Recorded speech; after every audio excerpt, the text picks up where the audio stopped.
اللہ اللہ اللہ۔ ہارون رشید نے بھی کہا تھا امام کسائی سے کہ میں چاہتا ہوں آپ میرے بیٹے کو پڑھائیں، لیکن میری گزارش ہے کہ میرے گھر آ کے پڑھائیں۔ تو امام صاحب فرمانے لگے یہ نبی پاک کا علم ہے، سب کا سانجھا ہے، جہاں سب کے بیٹے بیٹھیں گے ہارون رشید کا پتر بھی وہیں بیٹھے گا، گھر آ کے نہیں پڑھا سکتا۔ ہارون رشید نے اب جواب میں کیا کیا کہ امام صاحب کو نکال دوں علاقے سے؟ تو کہنے لگا حضور میں بھی آزما ہی رہا تھا، میرا بھی دل تھا کہ میں سادے مولوی سے بچہ نہ پڑھواؤں، کسی غیرت مند سے پڑھواؤں۔ اب یہ گھر آیا کرے گا آپ کے، جہاں سارے بچے بیٹھیں گے چٹائی پہ وہیں بیٹھ کے پڑھے گا۔ ہارون رشید ایک دن گزر رہے تھے تو امام کسائی وضو کر رہے تھے اور شہزادہ ہارون رشید کا وضو کرا رہا تھا۔ اس نے لوٹا پکڑا ہوا ہے، امام صاحب کے پیروں پہ پانی ڈال رہا ہے اور امام صاحب وضو کر رہے ہیں۔ ہارون رشید گھوڑے پہ گزر رہے تھے، دور سے دیکھا تو گھوڑا بھگا دیا۔ کچھ شاگرد کہنے لگے حضور ہارون رشید آ رہا ہے، تو آپ فرمانے لگے کیا کروں آ رہا ہے تو آنے دو، پھر کیا ہے، سانو تخت ہزارے دی لوڑ کی ہے، نال کی لگے شہر ببول دے نال اسی تے اپنی بال کے سیکنے، سانو کی لگے کسی اور دے نال، آتا ہے تو آنے دو۔ وہ آ گیا، اب وہ بڑے دبدبے کے ساتھ گھوڑے سے نیچے اترا، لوگوں کا خیال تھا ناراض ہوگا کہ میرے شہزادے سے کام کرا رہے ہیں۔ وہ اسی طرز پہ تیزی کے ساتھ قریب آیا اور حیرت انگیز انداز کے غصے میں۔ اب شاگرد اور عقیدت مند کانپ رہے ہیں کہ استادوں کے بارے میں کوئی بات نہ کر دے، ہم سے برداشت نہیں ہو سکے گا، لیکن اس نے قریب آ کے اپنے بچے کے کمر پہ زور سے مارا۔ کہنے لگا خدا کے بندے یہ تو کیا کر رہا ہے؟ استاد اپنے ہاتھوں سے پیر دھو رہے ہیں، ایک ہاتھ میں لوٹا پکڑ اور دوسرے ہاتھ سے استاد کے پیر دھلوا، تُونے پورا عالم نہیں بننا؟ یہ کیا تو نے طریقہ اختیار کیا ہوا ہے؟ اس طرح کر کے اس استاد صاحب کی خدمت کر۔ تو وہ اس بادشاہ نے نا اپنے بیٹے کو پڑھانے کے لیے عالم کے ذمے لگایا، انہوں نے پوری محنت کے ساتھ پڑھایا، پھر وہ فارغ التحصیل بھی ہو گیا بچہ، ایک ہی بیٹا تھا، تو مکمل فارغ ہو گیا نا۔ تو استاد صاحب کہنے لگے پیغام بھیجا پتر کل نا مجھے تم سے کوئی کام ہے، میرے گھر آنا۔ مدرسے نہیں گھر بلایا بچے کو، جب گھر آ گیا اندر سے کنڈی لگا لی اور چھڑی پکڑ لی، بہت مارا بچے کو، کمر پہ نشان پڑ گئے اور بلا وجہ مارا۔ اس نے کہا استاد جی میری غلطی، چپ کر نادان، غلطی پوچھتا ہے، چل دوڑ جا۔ اس نے جا کے اپنی اماں سے شکایت کری کہ استاد جی نے بلا وجہ مارا ہے، میں تو پڑھ چکا ہوں، وجہ نہیں تھی مارنے کی، کیوں مارا؟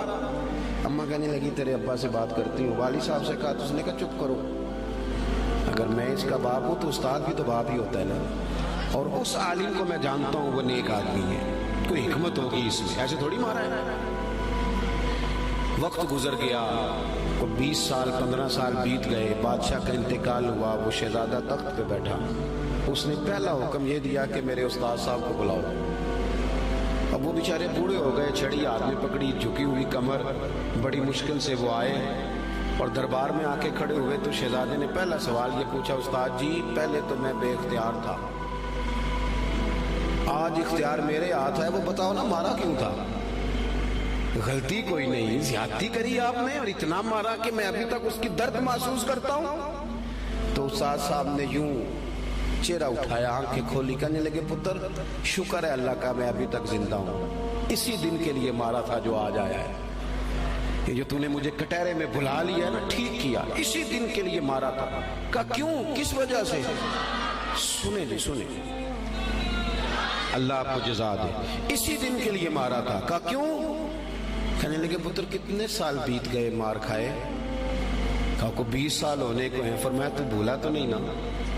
کہا استاد جی میں نے تو پہلے دن ہی آپ کو بلایا۔ کہنے لگے پتر بس مجھے پتا تھا ایک دن تو نے حکمران بننا ہے، تو بے اختیار تھا نا، میرا کچھ نہیں کر سکا، آج با اختیار ہوا تو بلا لیا نا، پتر تو حکمران بن گیا ہے، کسی غریب پہ ظلم نہ کرنا، اگر تجھے 20 سال نہیں بھولا تو اسے بھی قیامت تک نہیں بھولے گا، اور جب وہ اللہ کی بارگاہ میں با اختیار ہوگا تو تجھے بلوا لے گا، اس لیے مارا تھا کہ یہ جو ناجائز مار ہوتی ہے اس کی درد جاتی نہیں، اس کے نشان روح پہ پڑتے ہیں، دل پر زخم رہ جاتے ہیں۔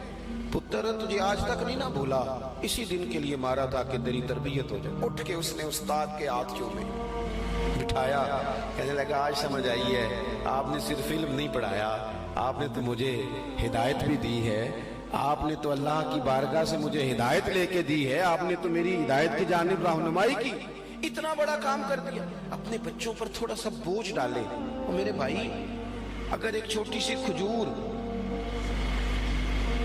صدقے کی کھجوروں میں سے امام حسین اٹھا کے منہ میں رکھ لے تو محبوب انگلی ڈال کے نکال دیتے ہیں۔ فرمایا پتر نہیں، ہمارے لیے ٹھیک ہے۔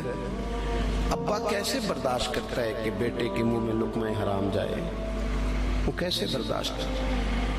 ایک دوست مجھ سے کہنے لگے کہ گھر کے کونے سے نا رات کو رونے کی آواز آتی ہے، بڑے پیر صاحب آئے، بڑے عامل آئے، پر وہ ٹھیک نہیں ہوتا۔ میرا ذرا زیادہ قربت تھی، ورنہ ہر آدمی سے تو یوں بات نہیں کی جا سکتی۔ میں نے ان کے کان میں کہا کہ اگر بڑے پیروں کے آنے سے بھی نہیں نا مسئلہ ٹھیک ہو رہا تو ساری فیملی بیٹھ کے غور کر لو، وہاں کسی یتیم کے پیسے نہ لگ گئے ہوں، کسی بیوہ کا مال نہ اس کونے میں خرچ ہو گیا۔ یہ جو یتیم کے اور بیوہ کے اور غریبوں کے پیسے ہوتے ہیں، یہ تیزاب ہوتا ہے، تیزاب جدھر جدھر لگتا ہے وہاں سوراخ کرتا ہے۔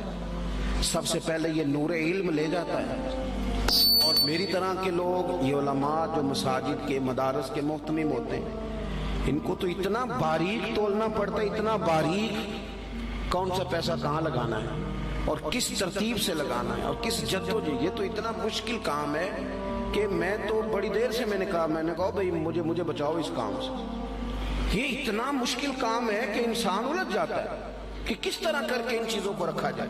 اس طرح جتنے لوگ ذمہ دار ہیں وہ اپنے گھروں کے اندر رزق حلال کے معاملے میں سمجھدار ہو جائیں۔ کیوں کہ میرے نبی پاک علیہ السلام نے فرمایا جو گوشت حرام سے پلے گا وہ جنت میں نہیں جائے گا۔ تو مجھے بتاؤ، کوئی چاہتا ہے اس کی اولاد دوزخ میں جلے؟ پسند کرتا ہے؟ تو پھر ان کو رزق حلال کھلاؤ۔